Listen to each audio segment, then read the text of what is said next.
আমার যত সময়, নিজস্ব সময় আমি যা যা করছি সব সময় আমি ভগবানকে দিয়ে দিলাম। ভগবানের জন্য আমার সব সময়। কোনো সময় আমার সময় নাই। আমি আহার করছি তো ভগবানের সময়, ভগবানের জন্য আহার করছি, তাহলে আহার সূচি হয়ে যাবে। আমি দেখছি, কি দেখছি? ভগবানের জন্য দেখছি। আমি কি শুনছি? ভগবানের জন্য শুনছি। আমি কি অনুভব করছি? ভগবানকে কেন্দ্র করে অনুভব করছি। সব সময় ভগবানের জন্য। আমার যত সময় সব সময় ভগবানের। ভগবানের জন্য যখন কেউ সময় দিয়ে দেয়, তখন সেই সময়ের মধ্যেই ভগবান এসে প্রকট হয়ে যায়। যে সময়ে ভগবান নাই, তাই সে সময়ে ভগবান আসে না। ভগবানকে তো সময়ই দিই না, সব সময় তো আমারই সময় সব। আমি চলছি, আমি ফিরছি, আমি বলছি, আমি শুনছি, আমি দেখছি, সব আমার সময়। আর আমার সময় বলে আর ভগবানকে পাওয়ার কোনো উপায় নাই। সেই জন্য সবাই মন দিয়ে শুনুন, আমার সময় নাই, আমার আসলে সময় না, সময় তো ভগবানের।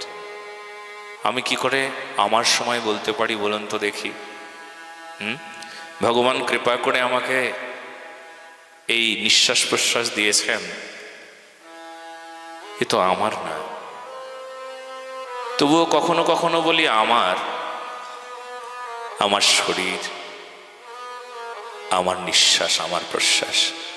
কিন্তু যখন বেরিয়ে গেল শেষ বেলা, তখন বোঝা যায় আমার হলে তো আমি কন্ট্রোল করতাম, আমি তো বেরোতে দিতাম না।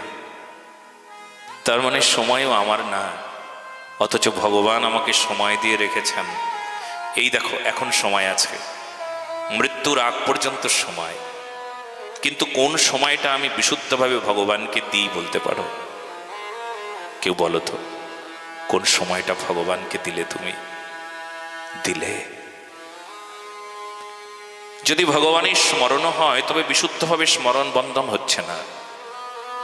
ভগবানের বন্দন করছো, ভগবানের অর্চন করছো, ভগবানের জন্য যা করছো, নাম করছি তো। যদি 3 লাখ নামও করে থাকো, 3 লাখের মধ্যে একটা নামও বিশুদ্ধভাবে কেঁদে কেঁদে ভগবানের স্মরণী, ভগবানের চরণে নিবেদন করে খুব আকুল ব্যাকুল হয়ে নাম করাও হয়ে ওঠে না।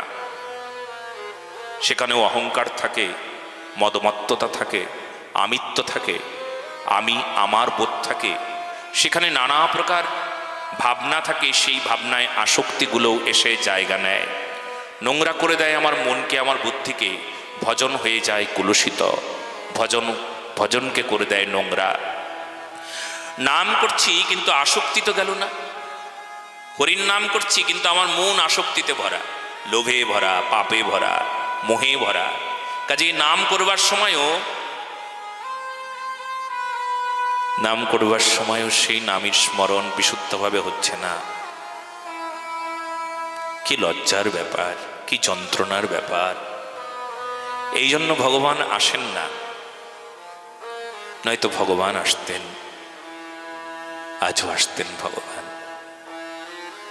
শুধু আসে না একটাই কারণে, আমি সময় ভগবানকে দিই না, মায়াকে দিই। মায়া সময়কে কেড়ে নেয়। মায়া কি সময়কে আমার কাছ থেকে চেয়ে নেয়? মায়াকে চাইতে হয় না, মায়াকে আমি দিই যত্ন করে। নাও মায়া, মায়া গো, তোমাকে সময় দিলাম, নাও। কারণ মায়া আমাকে যে আনন্দ দেয়, সেই আনন্দে আমি ডুবে থাকি। আমার বাসনা, আমার লোভ, আমার চাহিদা, আমার জড়ীয় চাহিদা, সমস্ত কিছুর মাঝে আমার ইচ্ছা, আমার আসক্তি সব ওখানেই লুকিয়ে থাকে। তাই মায়াকে সময় দিতে আমার আনন্দই হয়। ভগবানের জন্য আর সময়ই থাকে না। হ্যাঁ, সময় নাই। এই জন্যই তো অনেকে বলে না, কি গো একটু ভজন সাধন করো, সময় নাই, সময় নাই, কাজের বড় চাপ, বড় ব্যস্ত আছি, সময় নাই, সময় পাই না মহারাজ, সময় নাই, সারা দিন ব্যস্ত। আমি একটা বড় বিজনেসম্যান, আমি খুব ব্যস্ততায় থাকি, আমার সময় নাই। মরার সময় নাই মহারাজ, আমি কখন ভজন করব? মরার সময় নাই। মরার সময় না থাকলেও মৃত্যুকে তুমি কখনো বলতে পারবে না আমার সময় নাই, তোমাকে সময় দিতে পারবো না। ও ঠিক তোমার সময়ে চলে আসবে, তোমার সময়কে কেন্দ্র করে আসবে না। মৃত্যু দেবতা তার সময়কে নিয়েই সে আসবে, তোমার সব সময় শেষ করে দেবে সেই দিন। জেনে রেখো কথাটা। এই জন্য ভগবানকে সময় দাও, এখন থেকেই চেষ্টা করো, অভ্যাস করো। এবার একটা কথা সবাই শুনে রাখুন যে কতক্ষণ আমি ভগবানকে সময় দিচ্ছি, সারাদিন কোন কোন সময়টা ভগবানকে দিচ্ছি বলুন। আপনি হয়তো বলবেন যে ওই যে গুরুদেবের দেওয়া মন্ত্রটা, ওই যে তুলসীতে একটু জল দিই, ওই যে একটু প্রণাম করি, ওই যে মন্দিরে গিয়ে একটু জল বাতাসা ফুল তুলসী দিই, ওই যে একটু ধূপকাঠি ঘোরাই, ওই যে একটু প্রদীপ দিই, এইটুকু সময় কিছু লাভ নাই। ঠনঠনা ঠনঠন। বলে মহারাজ তাহলে কি করতে হবে?